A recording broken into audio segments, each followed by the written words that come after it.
So we're back on the V2 channel, and if you didn't know, we are 3D printing a 992 Porsche GT3 RS. And clearly, as you can see behind me, we're quite a ways through the process. We finally got a whole bunch of parts printed on this car. I think it looks awesome. But in the last video, we got some pretty fascinating comments in the comment section, and I thought, why not discuss those comments in a V2 video while I'm in the middle of filming a main channel video. Now, before we get into the guts of the comments, this video is not about having a go at the user that posted them. It's more about discussing the comments that he posted because I find them quite fascinating. Although that really doesn't matter because he posted them under an anonymous username, Carbon Fiber 8071. And he said, "You're a stubborn dude. Many people have warned you that what you've created is a huge mess waiting to delaminate in the sun. I've worked with these materials for decades at this point. This will end badly. Sit in the sun for a day in the summer. You'll see this was just a waste of time and materials. You laid up materials that expand at different rates, and the plastic printed parts will not properly adhere with the fiberglass resin. Before anyone calls me a hater, I always compliment when it's done right. As an example, Tofu Autoworks, shout out Tofu Autoworks, is doing amazing work, does a great job making composite parts, and he's just one guy, not a large group or company. Unfortunately, this thing you've created is a perfect example of not how to do it." But it doesn't end there, and I think it's important that we read out the rest of his comments as well before going into the discussion. "I've got 30 years of experience, Mike. I know exactly what is going to happen. You can do this and make a mold now, or it will just deform with time, heat, humidity, especially when exposed to direct summer sun. The worst part is we both know this is just for views over quality or functionality. That's why I'm giving you shit. A bad example, mate." He did also go on to comment on a bunch of other people's posts, pretty much saying that this whole series is clickbait and it's never going to work. First, we have to start by saying, of course, we respect the fact that he has 30 years of experience, and he's completely correct with a bunch of what he is saying. Different materials do expand at different rates, and yes, we're using plastic, we're using fiberglass, and we're using a bunch of other parts. So the first thing we need to understand about this build is this is a proof of concept, completely experimental build. I have never said that this is guaranteed to work. In fact, I am very curious myself to see how long this car lasts in the elements and in the weather. I actually think it's a massive cheap shot to say that we are building this car just as clickbait. I really enjoy building experimental and weird cars. We have our Lamborghini kit car up there with the front mounted 13B turbo rotary motor. That's a drift car. We have our 3D printed Formula One build over here that we're putting the V12 engine in. So I think it's pretty clear we're not building this for clickbait or for views. We're building it because it's a genuinely fun experiment. And honestly, I've had an absolute blast throughout this process. When the user Carbon Fiber 8071 talks about fiberglass and it delaminating on plastic, we have to assume that he's talking about if you just lay it directly over plastic and leave it and that's it. It's important to remember that we're using PETG to print our panels, which has a higher surface energy than other plastics, giving you a much stronger bond. It also doesn't shrink or warp as much as other plastics, so the fiberglass stays bonded instead of cracking or lifting over time. But with this build, clearly we're doing so much more than just that. So we are using the plastic. We are fiberglassing over the rear of that plastic.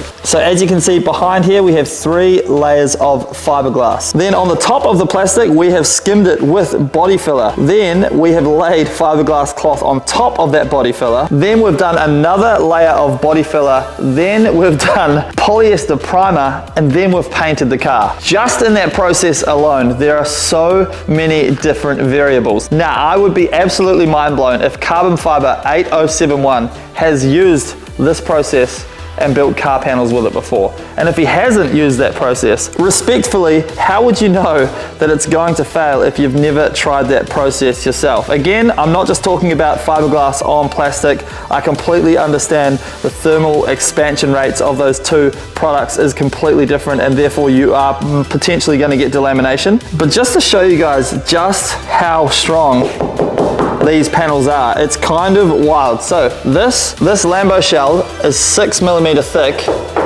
fiberglass, right? I would argue that this is just as thick and strong as this. There are so many layers on top of the plastic and sandwich behind it that for the heat to actually reach the plastic in the middle and deform it in any way, shape or form, it would have to be an extremely hot day. Now, fun fact, I have actually had this car outside in the sun for the last couple of days. So far, we've had 0 issues. Now, I've also had people reach out to me who have done very much the same process as us and built cars, including my friends at Goichi Motors. They built a wide-body Honda CRX and they took it to SEMA. That was using the exact same process that we've used. So they've got 3D printed panels, they've got the fiberglass on it, they've got the body filler on it. I think we've actually added a little more to ours than they have used, and they reached out and told me that their Honda CRX is absolutely perfect so far. It's holding up to the weather, no problems. Although according to our friend Carbon Fiber 8071, their CRX is more garbage work. I think we're starting to see a bit of a trend here. Another awesome example is a YouTuber called Sterling who 3D printed this Lamborghini using a combination of ASA plastic and fiberglass. And as you can see, this thing looks pretty awesome. By the way, sorry if you can hear a cicada in the background. There's apparently one in my workshop, which is kind of hilarious. But one of the big things I found with all of this is like I cannot see any possibility of the fiberglass delaminating, because as you can see here, obviously we didn't bodywork this part because a window goes in here, so there's no need because it all gets covered. But if you can see how the paint and everything acts like a glue basically over the fiberglass, and it's so thick and like strong that I honestly don't see any way, unless maybe you put the car in an oven and turned it up to 200 degrees Celsius, that any of this is ever going to delaminate. Now I could be wrong, obviously, but it's all so thick up in there and it's all so set that the chances of any of that happening is, yeah, I think fairly low. Of course, time will tell with all of this. But all I'm doing is genuinely trying to see whether we can build a car in a different way that anyone has ever built it before, using a brand new, or not brand new, but fairly new technology like 3D printing. And of course, I am not at all claiming that this is the best way to do it. In fact, I have no idea, like I said, whether it's the best way. Of course, making molds and making full composite panels is a tried and true method, and we know that it works, but where's the fun in that? All I'm trying to do is show what is possible with accessible tools, and at the end of the day, what if it does work? And of course, if it does end up failing, I'll run you guys through every step of that process, although fingers crossed that doesn't happen. Because at the end of the day, there is no success without failure. But there will be another video out on the GT3D later this week. I just wanted to have a bit of a discussion because I thought those comments were super interesting. And of course, it's important to remember that if people don't try new things, nothing new would ever happen. I'm enjoying the hell out of this series, and I know a bunch of you are too, and at the end of the day, that is all that matters to me. If I can bring joy to someone's day, then I'm a happy dude. These builds are all about trying something new that hasn't really been done before, and failure is just a part of that process. As long as you're enjoying yourself, whether it works or not is kind of irrelevant. And remember, there's nothing wrong with sharing knowledge and giving advice, just don't be a dick about it. Anyway, that's a wrap. I hope you enjoyed the discussion, and I'll see you on the main channel in the next video. Bye.